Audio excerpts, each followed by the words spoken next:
In this video, I'm going to be showing you some Naruto Storm Connections online fights with Kaguya. So as you can see there, I was on an 8-game win streak. This is the first time I ever used her, and what we're trying to do here is figure out how does she work, and is she broken or not broken? Are there elements there that are really strong, and what are the matchups like, and how do you counter her? And it's really tough, right? So here, as you can see, like for me, I'm doing the dash ice smash thing, right? So I'm going to be staying in the ice dimension for the most part. And yeah, we're going to just talk about this. So just so you know, I'm not an experienced Kaguya player. This is literally my first day ever using her. I didn't use her in Storm 4, aside for to check like maybe what jutsus interact with what. I have no clue what I'm doing. So, I mean, I have a little bit of a clue of what I'm doing. As you can see here, I'm trying to see, is this abusable and how abusable is that? See how the ice pops up under the ground?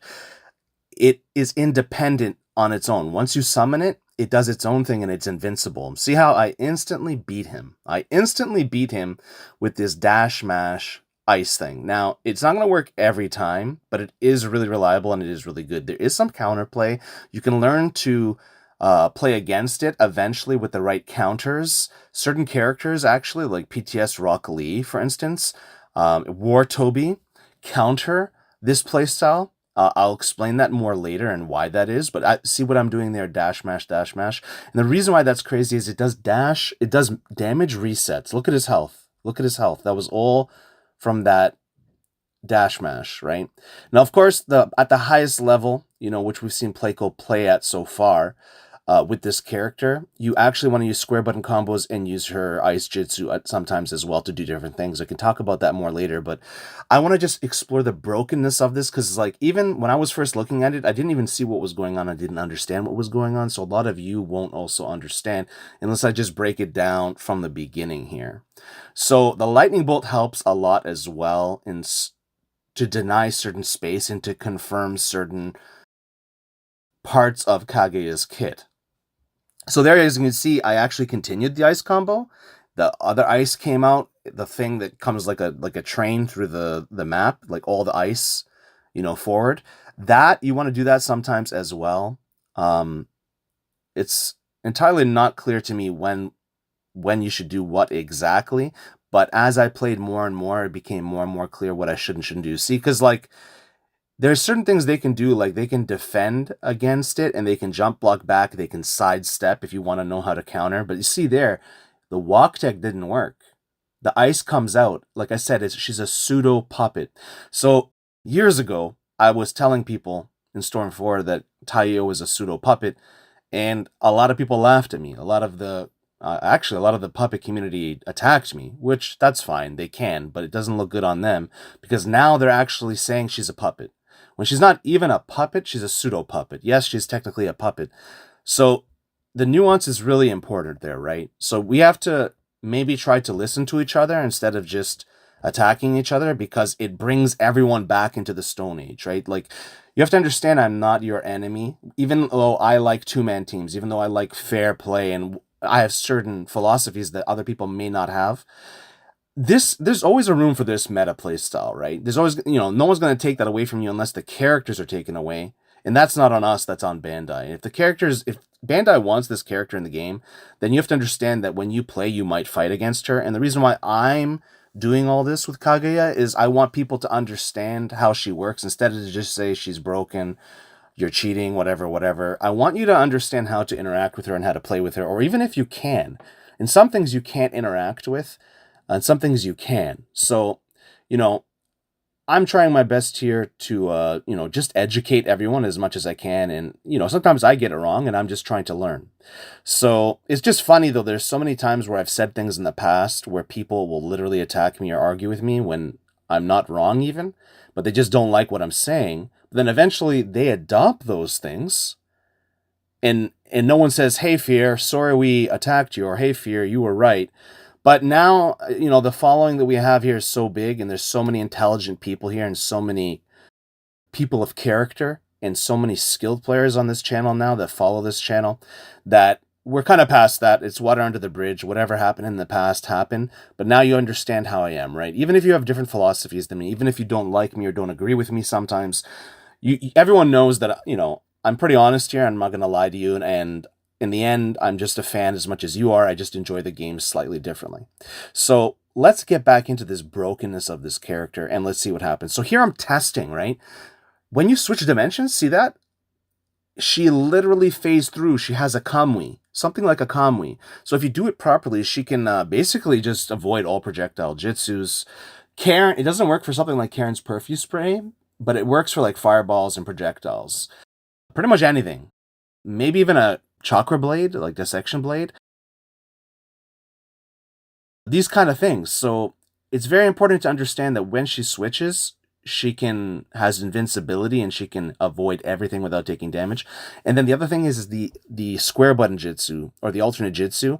It has instant startup. So when you run out of subs or when you just want to avoid all this crazy stuff on the field, you can just press the teleportation jitsu, the thing with the red circle on the ground, and you can just run away.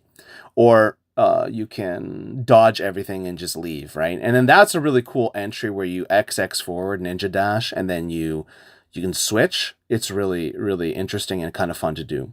Personally, I like the fire dimension more, but the ice dimension is really good. I have a lot to say about this character in terms of what I've discovered. And like I said, I don't claim to be like the best Kaguya player. I'm very good with other characters, but this is just a character that I'm testing out to see how she works and to understand her, because even when I was watching it, I just didn't really understand everything because it's not like a playstyle that I'm familiar with. It's something that she's a completely unique and different character. And look, I basically almost instantly won here just by doing the right things and punishing the wrong movement from the other player. And then he basically just almost instantly died. I messed up here going to the sand dimension. I don't think you should ever really go to the sand dimension. I'm sure there's a lot of players that like to do it. But for me, it's between ice and fire and maybe just normal, right? I think you should stay away from the sand if you're trying to min-max, if you're trying to win the game, if you're trying to play at a really competitive level. Now, if you're playing someone who has never played against this matchup, there it goes. See how you can kind of leave, and then her movement is actually phenomenal. If people like movement, it's really weird. She goes from having horrible movement to having really good dodging opportunities, right? And as you can see there, the ice comes out. If I just press the circle, it comes out and it becomes a pseudo-puppet. And it's invincible for the most part from what I've seen, right? And it damage resets, right? So, and with that Karen debuff, if you can just get a little bit of damage in there, like it goes crazy. Now, not to mention her air combo is phenomenal. Her air combo is actually phenomenal. I was surprised to see how good it was. It even has a sneaky back hit. I'll show you maybe in another video with a PTS Rock Lee matchup.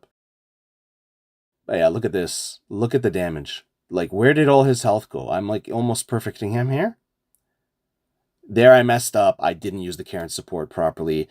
That's the thing. You can kind of like get carried away with rushing down in this character. And those are one of the few times you could probably beat the Kaguya player is when they feel comfortable and they rush down. But if they train themselves, then I don't even know. You're going to have a really hard time beating Kaguya if you don't know the matchup, if you don't know what works. Like, usually, sometimes taking a character into the air, see the animation sequence there? So this is kind of unexplored territory that no one has really done yet, that Tagordi is doing here, is that if you can somehow get Kaguya in an animation sequence, whether that's Jutsu, Grab, Ultimate Jutsu, right, get the subs down, you can beat her. But how can you get to that point? Well, that's a little bit more difficult, right? Getting her subs down and then actually beating her, that's tough.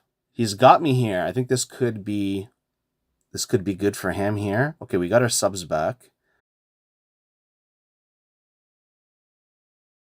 Okay, lightning bolt. Yeah, I don't know what's going to happen here. We're actually making a comeback, but I don't think I'll win, will I? Oh, wow. Yeah, I made a really big comeback here. That's crazy. That is the craziest thing. I should never have won that, but I literally made like an almost reverse perfect comeback. Not a perfect, but it was a lot of health, you know? So it's kind of crazy to see. Yeah, you just need to get out of this sand dimension. I don't know why I'm back in here. I think by accident, I'm not used to using this character. It's a lot for me to just completely change from my playstyle of Toon Man teams, right? To even play 3-mans, let alone this kind of character. And it's very interesting.